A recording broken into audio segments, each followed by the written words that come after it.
Bismillahirrahmanirrahim. Alhamdulillahi Rabbil Alameen. Wassalatu wassalamu ala ashrafil Anbiya wal Mursaleen. Muhammadur Rasulullah Sallallahu, alaihi, wa sahbihi wa sallam tasliman kathiran kathira. Amma ba'du. We continue with our series of lectures on the life of Rasulullah Sallallahu, alaihi wa sallam. The purpose of the Seerah, as I have mentioned before, is to be a means of guidance for us to live our lives, because the Seerah is the tafsir of the Quran. The Quran is the guidebook. It is the manual of operations manual that has come for us from Allah subhanahu wa ta'ala, and the field book of that operations manual, the guidebook of the operations manual, the demonstration of the operations manual is the life of Muhammad Sallallahu, alaihi. We continue from where we left off. The pre-Islam Arabs were a noble people with rich traditions and character.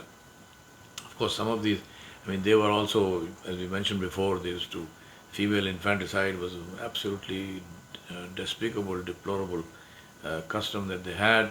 There were also people who were much given to vendettas and so on and so forth. So those things were there, but human beings are a mixture of good and bad. But they also had a lot of good and noble characteristics, which generosity was a very big one, hospitality, fulfilling of pledges, pride in their identity, fighting against shame and injustice, and perseverance and determination, and the preference to lead a pure and simple life. And that is why in centuries before the coming of Islam, there's not a single palace in that whole area. They didn't have kings. This is another wonderful thing. They never had monarchies. They never built palaces.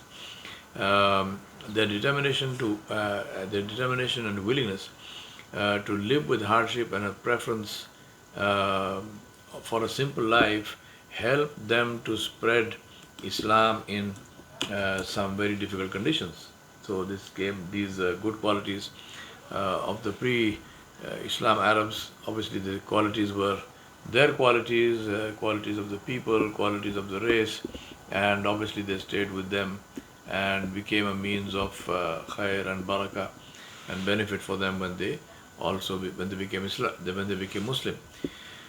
The Arabs of Makkah used to send their infants to be wet nursed and raised by Bedouins in the desert, because the desert atmosphere was considered to be healthier, and it was healthier than the atmosphere of a crowded town like Makkah with practically no hygiene.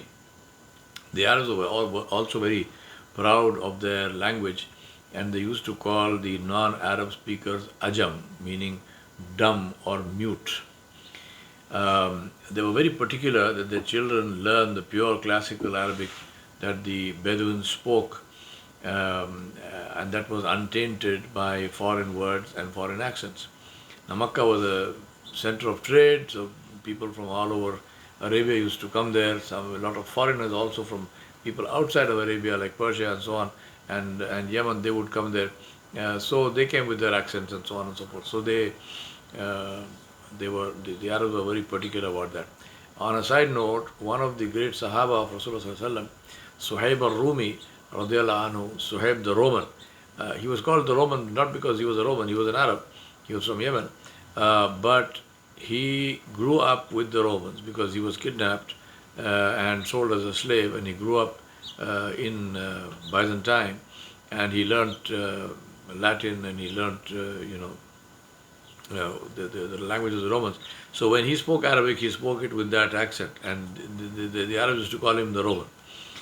They were very particular, the children, that they should be schooled also in manners and steeped in Arab tradition, which the Bedouins were famous for. So they were very particular about tarbiyah. There's so much to be learned from this. Today we have almost zero focus on tarbiyah. We don't teach our children the most basic, simple manners: how to greet elders, how to greet youngsters, what to do, how to say salam.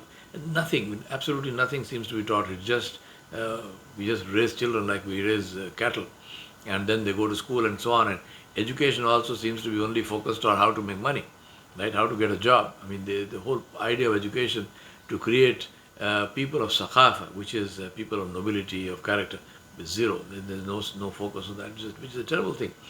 The family of the child would pay the foster mother to raise their child, which was a welcome source of income for that family. Moreover, the child would have a lifelong connection with his foster parents and siblings, which, especially if the infant was from a wealthy and influential family, was very welcome. Now, Amina bint Wahab, the mother of Muhammad Sallallahu, alaihi, was waiting anxiously for the arrival of the women of Banu Sa'ad, which was the tribe that used to take the people of Quraysh, the infants of Quraysh, to wet nurse them.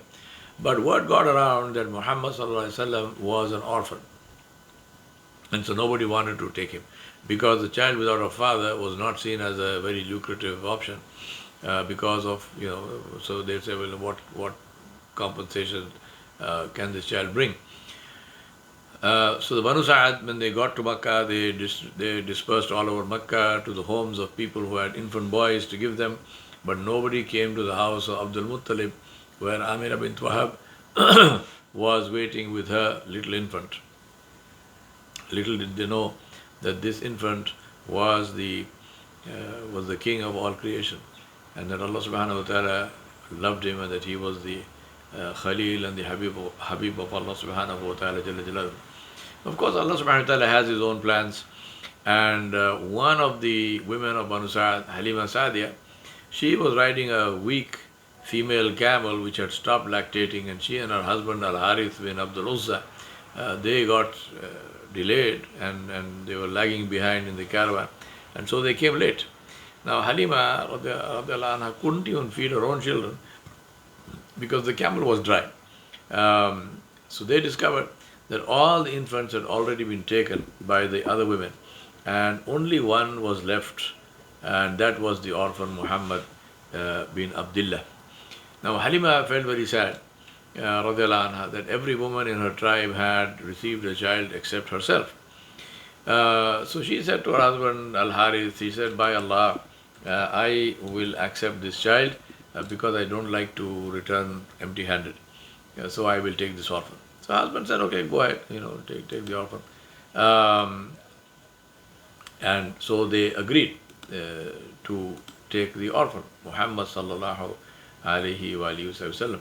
What they did not know was that this orphan was very special. As soon as she took Muhammad Sallallahu, alaihi, in her arms and she mounted her camel, her husband saw that the camel's udders became swollen with milk. The camel became strong and fast, and they overtook all their tribesmen who were astonished to see them going ahead, when on the way to Makkah they had been lagging far behind. When they reached their lands, Al-Harith noticed that his flock of sheep and goats, unlike those of his neighbors, remained healthy even in the drought of summer, and the ewes gave a lot of milk. There were many other stories about the barakah, the blessing of the presence of Muhammad Sallallahu Alaihi Wasallam in their home.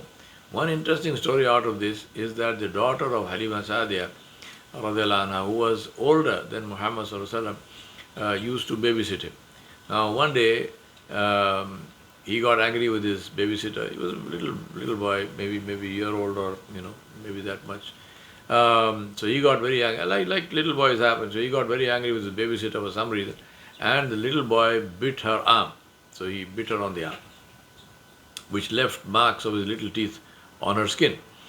Now many years later, and I'm talking about decades later, in the Battle of Hunayn, a woman was captured from among the Hawazim, from among the enemy forces. She claimed that she was the sister of Rasulullah Sallallahu.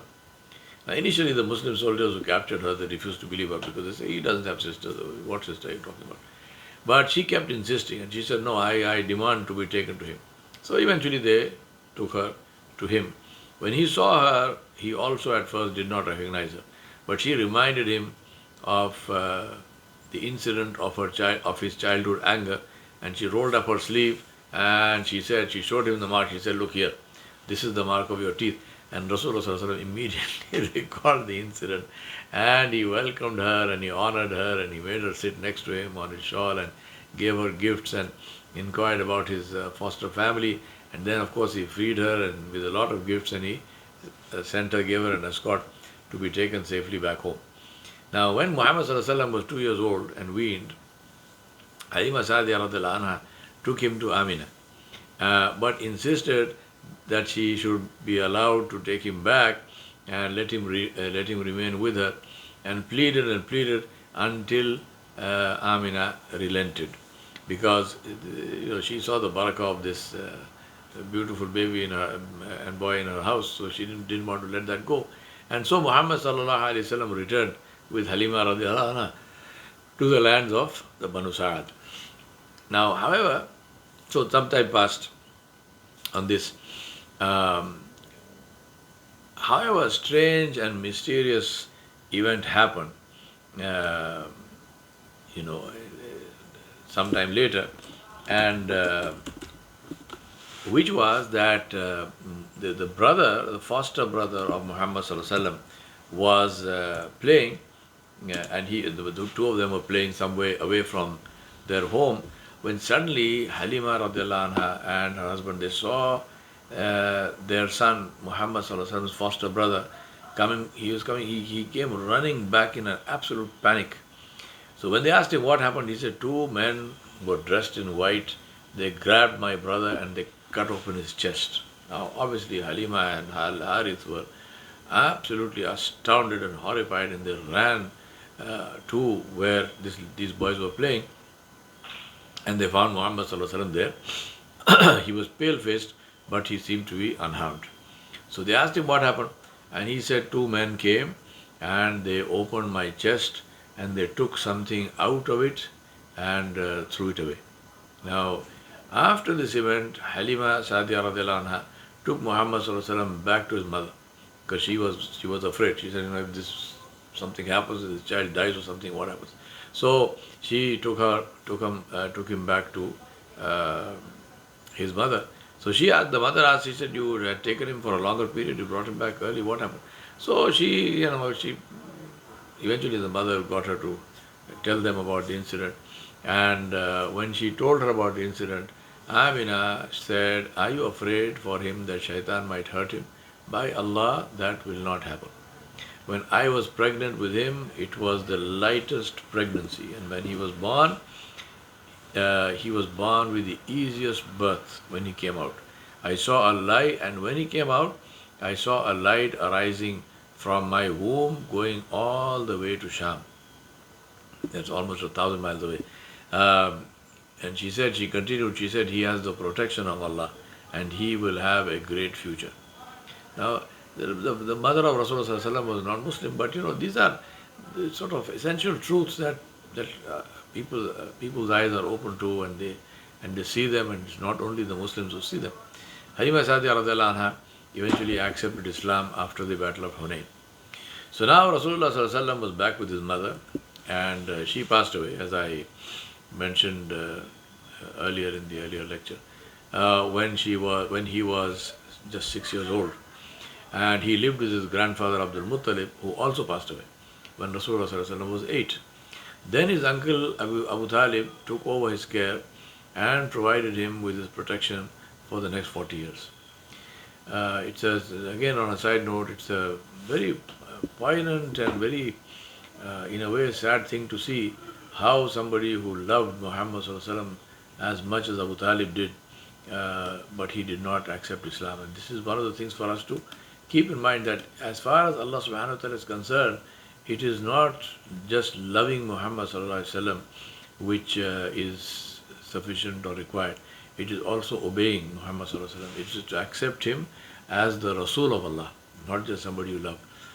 His mother loved him. Of course, at that time he was not a prophet, but Abu Talib loved him more than he loved his own children, and he supported him, and he put himself in danger, and he suffered in the boycott in the Wadi Abu Talib. Yet he did not leave Muhammad ﷺ, but he did not obey him, he did not follow him, he did not accept him as a Rasul, and so he died without Islam. May Allah protect us from this. The first profession that Muhammad had was as a shepherd. Now he said this is in one hadith. He said that every prophet was a shepherd. So they asked him, "And what about you?" He said, "I was a shepherd of sheep and goats for the people of Makkah, and I was paid for it." Now it's an interesting thing. Why was every prophet a shepherd? I have tried to uh, extract some leadership lessons from this. And what is it about shepherd of sheep? And this is also specific. It's not shepherd of camels, shepherd of horses, shepherd of sheep or cattle, shepherd of sheep. Now, in my view, there are 7 leadership qualities in the shepherds of sheep, or rather, these qualities are inculcated in people who are shepherds of sheep.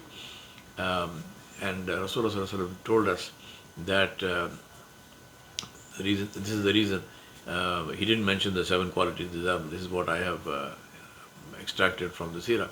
But he said that the Anbiya prophets were shepherds of sheep. And these are the lessons that we learn. So number 1 is responsibility and accountability. The hadith of Rasulullah, he said, "Kullukum ra'in wa kullukum mas'ulan ar-ra'iyah." He said, all of you are shepherds and all of you will be questioned about those in your care. The shepherd, therefore, is somebody who must report to a higher authority, which is the owner of the sheep. The shepherd is responsible and he can't blame the sheep for getting hurt or lost. He can't say, what can I do, my sheep are stupid. No matter if the sheep is stupid or not, the shepherd is responsible for the safety and the well-being of the sheep. So the first lesson that we learn from being shepherds of sheep is responsibility and accountability. The second lesson we learn is patience. Huge patience and mercy and compassion. Because sheep have some qualities that other animals don't have. Sheep take their time. They are slow. They run around here and there. They get easily distracted. They are weak and they need more protection than other animals. They are more susceptible to threats than camels or horses or cattle. In India, for example, there are many incidents where little boys, they are shepherds of buffaloes, and they take them grazing, and they take them to the buffaloes like to sit in marshy land, or they like to sit on the edges of lakes. So they take them there, they bring them back. I used to do that sometimes because my friends had buffaloes. We used to ride them from after school. We would ride on the back of the buffalo, just wearing our underwear or something, and then go into the lake and swim with the buffaloes. And there are many stories reported in India of how the buffaloes saved the shepherd from a tiger. Because when the tiger attacked, the buffaloes come together and they save the shepherd. It won't happen with sheep, right? Will not happen with sheep. So sheep are weak and they need protection more than other animals. They are more susceptible, obviously, to threats than camels or horses or buffaloes or cows and all that. They have no concept of unity. They don't come together to protect their young or their flock. Another thing with sheep is that you can't beat a sheep. They can't be punished too harshly because they don't have the strength to withstand severe punishment. So if the shepherd sort of hits the sheep with his staff, with a stick, the sheep will probably break something or die. So the shepherd has to be very patient and merciful and compassionate with sheep, otherwise they die. Now camels are arrogant, so the shepherd must be arrogant. The arrogance must be met with strength, otherwise the camel will overpower the shepherd. So the shepherds of camels tend to be very tough and rude, and they tend to be very harsh because that's how they keep camels in control. This is how the good thing to think about is this is how the profession affects the individual, affects the behavior of the individual. You would have seen, doctors, they don't seem to be able, they scribble and they don't seem to be able to write properly because they're used to giving dictation and so on. Teachers sometimes become very scholarly and pedantic. So you ask a teacher the time and the teacher will tell you the time in a way, as if it's giving you a lecture. Mechanics, they have a personality that's different from farmers who deal with plants and the earth. Engineers, politicians, lawyers, policemen all have different personalities, and this is very important to consider, therefore, the norms of the profession you want to enter to ensure that it suits Islam, that it does not corrupt your deen. Also to see if it suits your own personality and your own how you are as a person. The Sahaba accepted all kinds of political and administrative positions, but they set the standard for those positions and did not succumb to the common illnesses of politics or administration. The shepherd therefore has to be very patient and bear with his flock no matter what they do. Musa was a shepherd for 10 years, and so he had a lot of training to lead the Bani Israel. Musa was a person who was very strong, he was a warrior, he was quick to anger, he was very passionate. That's how he ended up killing the guy, the Coptic guy, the Egyptian guy, because Musa got angry with what was happening and he hit the guy, and he was a very strong man, so he ended up killing the guy. And these are some things that can happen. So Allah subhanahu wa ta'ala put him as a shepherd of sheep for 10 years. Third quality is courage. The shepherd protects the flock, so he must be courageous. He can't run away. There are many threats, all of which the shepherd must be aware of and know what to do about them. Right? So it's not just bravery; it's also intelligence and strategy and being able to take care of threats. A shepherd must be prepared to put himself in danger if necessary to save the flock, because sheep can't defend themselves. Sheep cannot fight, let alone defending the shepherd. It just won't happen. Since not all threats are the same, the shepherd must anticipate threats and be prepared for them. He must be creative to think of solutions for new emerging threats before they become sources of grief. A flock of sheep is notoriously difficult to keep in control, because the sheep always tend to stray here and there. So the shepherd must be alert all the time, and he must know his sheep intimately so that he will know when one is missing. I mean, it's amazing. All sheep look the same to us, but to the shepherd, each one has a personality. Each one is individual. The shepherd knows each one of them. Quality number 4, shepherd of sheep, is concern and compassion. Because sheep must be fed, they won't go and look for food on their own. They have to. If food is not provided, they will simply lie down and die. So no matter what the weather conditions might be, the shepherd must ensure that he takes them to the right grazing ground, or he must have an alternate source of food and water for his sheep. It's amazing to see how shepherds, for example, in England, in the north, in the winter, how they take care of their sheep. They have to do all of this. The sheep will just die. They will just get covered with snow and it will die unless the shepherd goes and helps it to feed and to have water to drink and a safe place to shelter. Again, the shepherd must think of his sheep's nutrition before he thinks of his own. So concern and compassion for the flock must be uppermost in his mind. When sheep get sick, it is the shepherd who needs to sit up in the night and nurse them. Sheep are delicate, they are easily injured, so the shepherd must be compassionate and help them over difficult ground, if necessary, carrying them across. I've seen this so many times. The shepherd is carrying a little, especially little lambs. The shepherd will have the lamb on his shoulders. So we've seen the shepherds carrying lambs and kids on their shoulders because it's still not strong enough to walk. Point number 5, vision. Sheep are close to the ground and they also walk with their head down. So they can't see very far, and they are not aware of any hidden dangers. The shepherd has the advantage of height, and so he can see danger long before the sheep become aware of the danger and protect the sheep from that danger. The Anbiya ﷺ, they foresee the results of deeds which the doers of the deeds do not see. When a shepherd is herding his flock, he is the only one who knows the direction to take and the destination that he wants them to reach. Sheep simply go in the direction he sets, even if it is harmful. And that is why it is essential for the shepherd to be clear about the direction in the first place, and so vision is critical. Number 6, simplicity. A shepherd's life must be simple by default. So the shepherd learns to prioritize and to do without luxuries.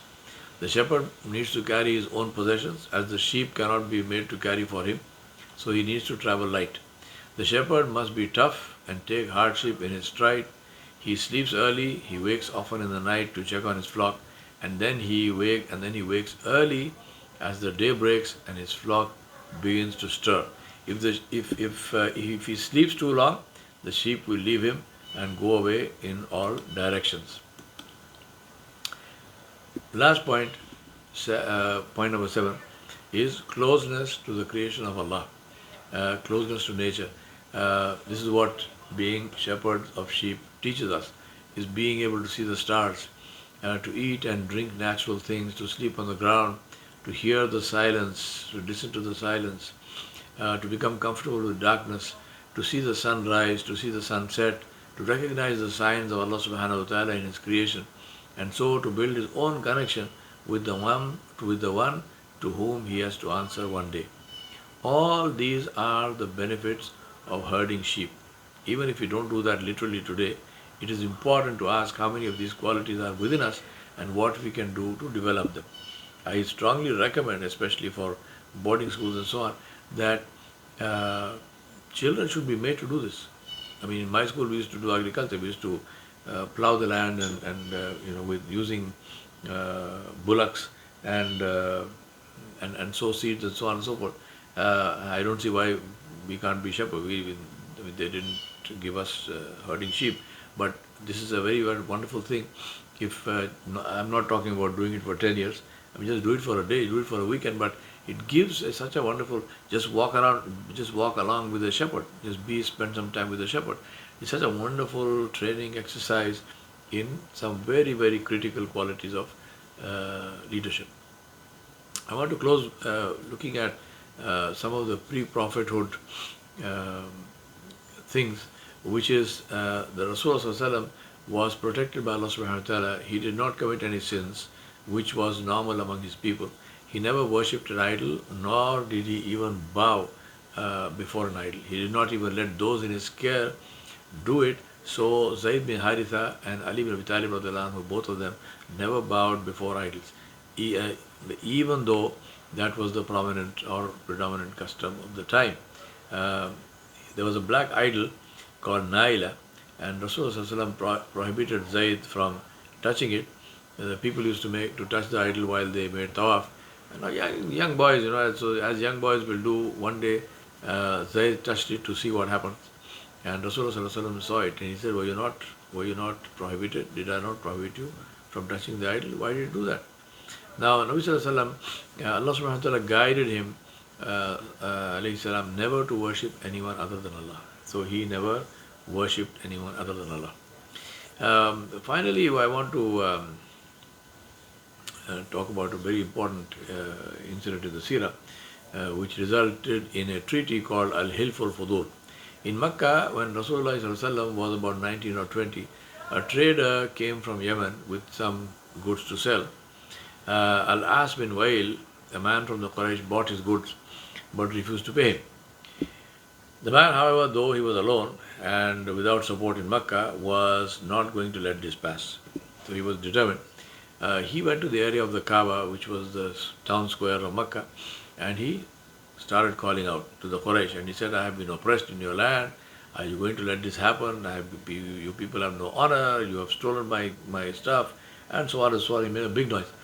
Now, so he drew a lot of attention. A lot of people came together. The Quraysh got worried. They said, oh, this man says all of this stuff. It was a matter of our reputation, and especially in a place that depended on trade, a reputation for unreliability and dishonesty in trade was highly detrimental. So the leaders of Quraysh became concerned. Some of the clans of Quraysh decided to meet to see what could be done to ensure that people's rights were protected, and that is, this particular man was right there, so they had to do something about him. They realized that being traders themselves, and Makkah being a trade center, they could not afford a reputation that traders and goods were not safe in Makkah. So the family of Rasulullah and his uncles, they joined this pact. And some of the clans of Quraysh met in the house of Abdullah bin Jadan to seal a pact. Now, Abdullah bin Jadan was known as a man who was generous and who stood up for the rights of others and who helped those in need. So it was symbolic to have this meeting in his house, as it was a way of honoring those qualities. This pact, this agreement that resulted from that is called Hilful, Fudu. Rasulullah was invited by his uncles for this meeting, and he went, and it was a pact made by mushrikeen before Islam.